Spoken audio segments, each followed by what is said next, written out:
चलिए अब देख लेते हैं हम इलास्ट्रेशन नंबर 12, और इलास्ट्रेशन नंबर 12 में क्या कहना चाह रहा है वो देख लेते हैं। देखिए same goes with illustration number 11 का सेकंड पॉइंट है ना। सेकंड पॉइंट जो हमने सॉल्यूशन किया ना वो सेम टू सेम क्वेश्चन चलेगा। तो यहाँ पे आपका रिवीजन होगा, वहाँ पे थोड़ा सा कंफ्यूजन हुआ होगा कि भाई मिनिमम मार्क्स पूछा तो कैसे, मिनिमम मार्क्स पूछा तो कैसे। ये देखो ना, ये था ना आपका Z1 था ना, तो x1 का वैल्यू पूछा था क्योंकि मिनिमम मार्क्स का लाइन यही था ना, और आप x1 को किस में कन्वर्ट कर दे रहे थे, Z1 से, तभी तो आप यहाँ पे Z1 लिखते हो, लेकिन हमको मिनिमम मार्क्स चाहिए तो x1 चाहिए था, है ना। चलिए अब देख लेते हैं आगे देखते हैं। The monthly income of 1000 employees follows normal distribution, mean is ₹15,000, that is mu is 15,000 and standard deviation is 4,000। इसको लिख के हमने रख लिया, है ना। ऑब्टेन द रेंज, रेंज नहीं पता, रेंज नहीं पता मतलब क्या बोल रहा है ये वैल्यू निकालो और ये वैल्यू निकालो। ऑब्टेन द रेंज, उसमें तो सिर्फ x1 निकालना था, इसमें दोनों वैल्यू निकालना है। इसमें मैं मान के चलता हूं ये है मेरा x1 और ये है मेरा x2। उसी तरीके से करेंगे, Z1 तक जाएंगे फिर घुमा के लाएंगे, Z2 तक जाएंगे फिर घुमा के लाएंगे। चलिए करते हैं P ऑफ, इसको हम कन्वर्ट करेंगे Z के फॉर्मेट में कन्वर्ट करेंगे। तो सबसे पहला स्टेप क्या होगा, x1 minus 15,000 upon 4,000 less than is equal to x minus mu upon standard deviation less than is equal to x2 minus 15,000 upon 4,000।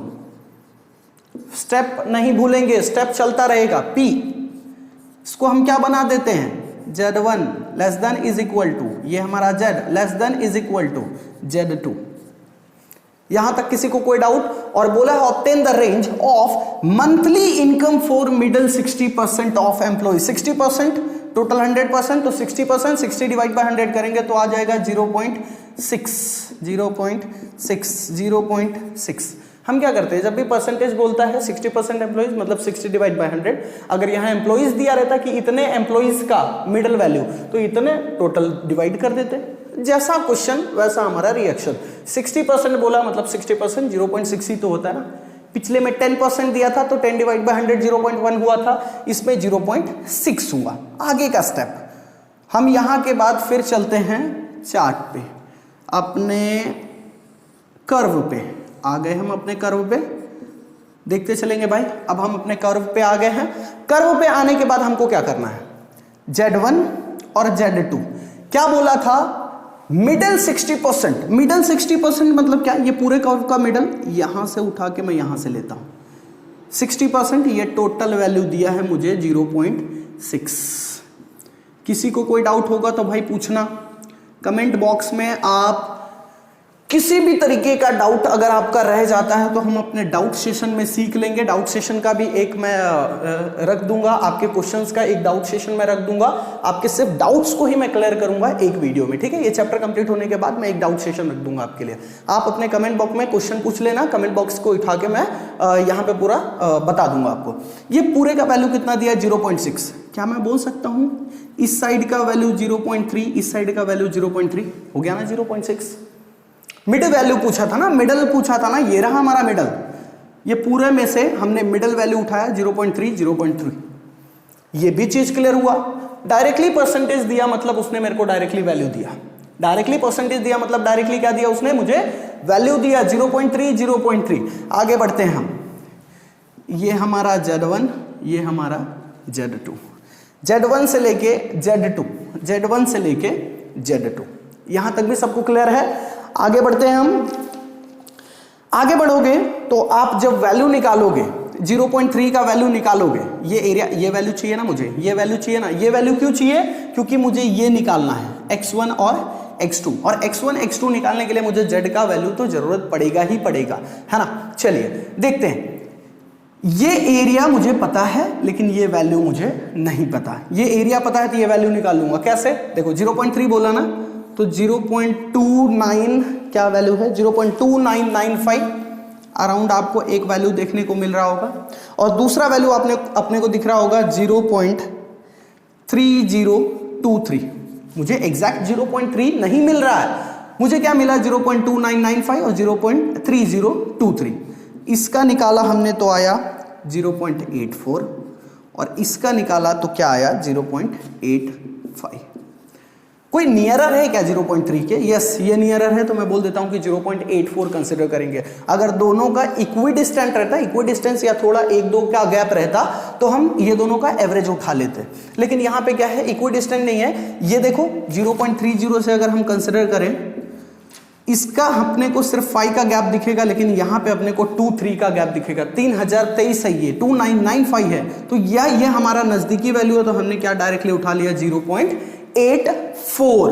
अब 0.84 मतलब क्या मैं बोल सकता हूं कि Z1 का वैल्यू 0.84 है, नेगेटिव साइड है, इस साइड है तो -0.84 है ना। अब Z2 देख लेते हैं। Z2 का भी वैल्यू 0.3 में जाओगे तो वही मिलेगा आपको, क्या मिल जाएगा आपको 0.84। Z1 भी मिल गया, Z2 भी मिल गया। Z1 मिल गया तो मैं X1 निकाल सकता हूं, Z2 मिल गया तो मैं X2 निकाल सकता हूं। कैसे देखेंगे? देखिए Z1 इज इक्वल टू, आपने Z1 के इसके जगह पे Z1 लिखा था, लिखते हैं X1 माइनस 15,000 अपॉन 4,000, इस तरीके से आपने लिखा था, है ना। तो हम लिखेंगे Z1 का वैल्यू हमको पता है, चलो अगला स्टेप ले लेते हैं, माइनस 0.84 इंटू 4,000, ये इस साइड आ जाएगा, plus 15,000 is equal to x। तो x का वैल्यू आपको मिलेगा, ये पूरा करने के बाद आपको x का वैल्यू कितना मिलने वाला है, x का वैल्यू आपको मिलेगा 11,640, है ना। अब इसी तरीके से Z2 निकालते हैं। Z2 का value X2 minus 15,000 upon 4,000, same goes with this concept. Z2 का वैल्यू क्या था 0.84, पॉजिटिव में था, इनटू 4,000 माइनस इस साइड था, इस साइड आ जाएगा, प्लस हो जाएगा, plus 15,000 is equal to X2। तो X2 का वैल्यू हमारा आ जाएगा कितना 18,360 is equal to X2। Done, मतलब इसका वैल्यू था 11,640 और इसका वैल्यू था 18,360। पिछले क्वेश्चंस में आप देख रहे होंगे कि आपको इस तरीके से दिया जाता था कि 11,640 less than is equal to x less than is equal to 18,360, इस तरीके से क्वेश्चन का फॉर्मेशन देते थे, है ना। लेकिन अब आपको ये दोनों वैल्यूज नहीं दे रहे हैं, आपको ये, लेकिन स्टेप सेम फॉलो करना है, स्टेप में कोई कंफ्यूजन नहीं, स्टेप सेम फॉलो करोगे, Z1 Z2 का वैल्यू निकालोगे, ये निकल जाएगा तो आपको इजिली X1 और X2 मिल जाएगा। ये दोनों वैल्यू नहीं दिया है, मतलब हमारे को यहां तक पहुंचना पड़ेगा, फिर घूमना पड़ेगा, है ना। और ये दोनों वैल्यू दिया तो टेंशन नहीं, हम वहां पे पहुंच के अपना वैल्यूज निकाल ही लेते थे। चलिए ये पॉइंट क्लियर होगा, तो बढ़ते हैं दूसरे पॉइंट की तरफ। चलिए अब आ जाते हैं हम अपने इलस्ट्रेशन नंबर 12 के दूसरे पॉइंट की तरफ। लिखा है if monthly income of 250 employees, total employ कितना है 1000। पिछले में आपने देखा होगा कि 60% बताया था, कितने परसेंट बताया था, अराउंड 60% दिया था। मैं एक बार देख लेता हूं क्वेश्चन को। यस 60% एम्प्लॉइज का पूछा था, लेकिन इस बार कितना पूछा है 250 एम्प्लॉइज। तो 250 एम्प्लॉइज तो 250 डिवाइड बाय 1000 कर देंगे, डायरेक्टली लिखेंगे हम P ऑफ, आगे क्या बोला, is between ₹15,000, P of 15,000 less than is equal to x less than is equal to 15,000 से कहां तक, X1 तक। डरने वाली बात नहीं है भाई, जो वैल्यू नहीं दिया है इसके लिए हम Z1 फाइंड करके फिर से घूम जाएंगे। X1 दिया, कोई टेंशन नहीं, then find the value of X1। ठीक है, मैं आता हूं, घूम के आता हूं तो बताता हूं तुमको। लिखूंगा P of 15,000 minus 15,000 upon 4,000 less than is equal to x minus mu upon stand deviation less than is equal to x1 minus 15,000 upon 4,000। मेरे ख्याल से यहां तक कॉन्सेप्ट क्लियर हुआ। जिस चीज का वैल्यू नहीं है उसको टेंशन नहीं, मैं आके घूम के वापस आपको वैल्यू देता हूं। पी ऑफ, इसको करोगे 15,000 माइनस 0, तो चलो ये तो पूरा 0 हो जाएगा। Less than is equal to x minus mu, ये जेड हो गया। Less than is equal to, ये नहीं पता, Z1 मानता हूं। इसके जगह पे हमने क्या रख दिया, Z1, क्योंकि x minus mu upon standard deviation क्या होता है, Z होता है, x1 था इसलिए इसको क्या हमने कंसीडर किया, Z1, है ना। चलिए चलते हैं फॉर्मेट की तरफ। ये आ गया हमारा, ओफो ये लिखना भूल गया, चलो इसको देख लेते हैं। ऑफ 250 एम्प्लॉइज बोला ना, मतलब 250 अपॉन 1000, तो ये हो जाएगा 0.25%, हाँ 0.25 वैल्यू आ जाएगा, 0.25 है ना, कट कर दिया, हाँ 0.25, ठीक है। चलिए 0 से Z1 तक का वैल्यू दिया है 0.25, 0 से Z1 तक का वैल्यू, देखिए Z दिया है ना, तो Z is greater then 0 and Z is less than Z1, ठीक है। ग्रेटर देन 0 मतलब 0 से ग्रेटर, मतलब इस साइड है कुछ, Z is greater then 0 and less than Z1, Z1 से छोटा। ये रहा पूरा मेरा Z एरिया, ये पूरा Z एरिया, और ये जो Z एरिया है बोल रहा है मैं जो हूं 0 से बड़ा हूं, 0 से क्या हूं, बड़ा, मतलब 0 से बड़ा और Z1 से छोटा हूं, तो Z1 कहीं यहां पे है तो उससे छोटा, ये रहा बीच का एरिया, ये है पूरा Z पार्ट। Z पार्ट जो है 0 से बड़ा है, Z1 से छोटा है, यही पार्ट कहलाएगा ना। चलिए ये मैंने एरिया को कंसिडर कर दिया, और ये एरिया का वैल्यू क्या दिया है, 0.25।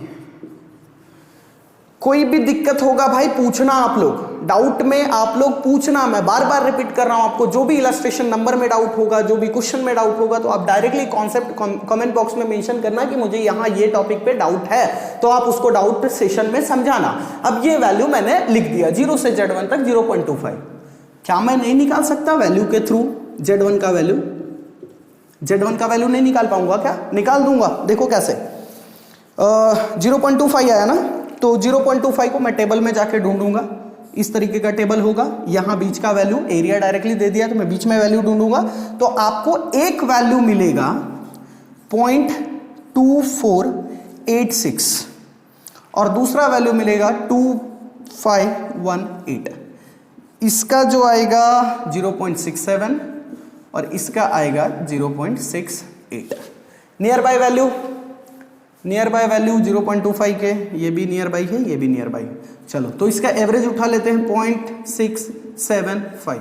कोई दिक्कत परेशानी चल रहा होगा दिमाग में, कोई दिक्कत परेशानी नहीं चलना चाहिए। सर आपने तो बाकी सारे क्वेश्चन में डायरेक्टली उठा लिया था, लेकिन इसमें तो आप एवरेज ले रहे हो। एवरेज इसलिए ले रहा हूं बच्चा क्योंकि यहाँ पे देखो 0.2518, 18 का गैप है, ऊपर देखोगे तो 14 का गैप है, समवेयर थोड़ा गैप है ना, तो थोड़ा सा गैप में कोई टेंशन नहीं, एवरेज उठा लो, ज्यादा टेंशन हो तो एवरेज उठा लिया 0.675, मतलब मैं Z1 का वैल्यू बोल रहा हूं 0.675। पॉजिटिव में क्यों लिखा हूंगा वो भी आपको समझ में आया होगा क्योंकि उस साइड है ना।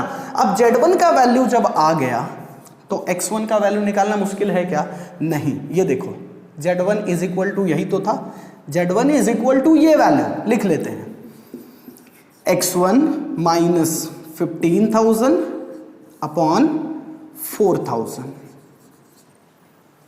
डन।